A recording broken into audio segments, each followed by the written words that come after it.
One thing I've realized through all of this is I can't keep managing money in my head.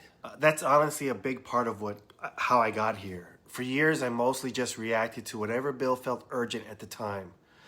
Minimum payments, moving money around, trying to make things work until next paycheck. But I never really had a system that showed me everything clearly in one place.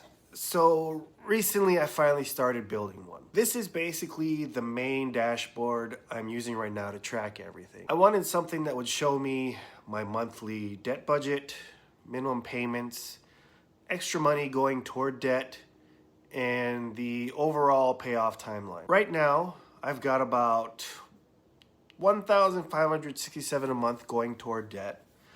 Around 811 of that is minimum payments, and then the remaining amount becomes my snowball payment that I can throw at one target debt at a time. One thing that's helped me mentally is actually seeing the plan laid out visually, because before this, everything just felt chaotic. Now I can see what debt I'm attacking, where the money is going, and how the balances should start dropping over time. And honestly, seeing the projected balances go down makes this feel a lot more real and manageable. I think for a long time, I avoided looking at the full picture because it stressed me out.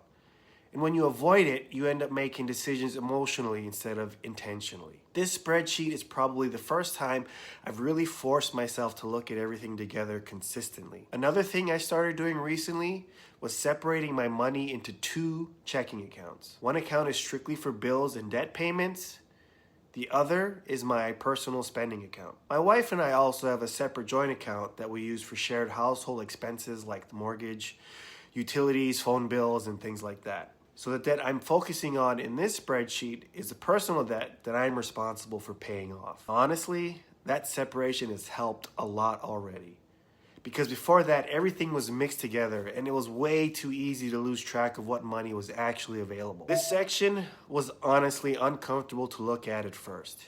Because once you categorize your spending, you start noticing patterns really quickly. Fast food, coffee, random convenience spending. None of it felt huge in the moment.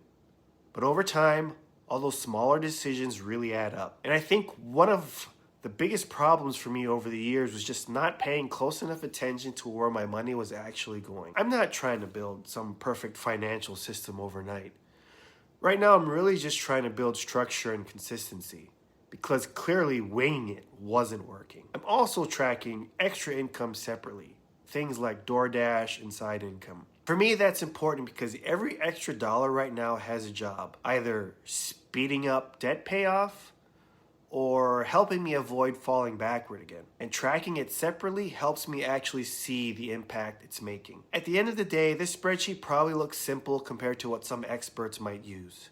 But for me, it's less about the perfect spreadsheet and more about finally paying attention. For the first time in a long time, I actually feel like I understand where my money is going. And honestly, that alone has already helped lower a lot of the financial anxiety I was carrying around. I'll keep updating the system as I go, and I'll keep sharing the progress along the way.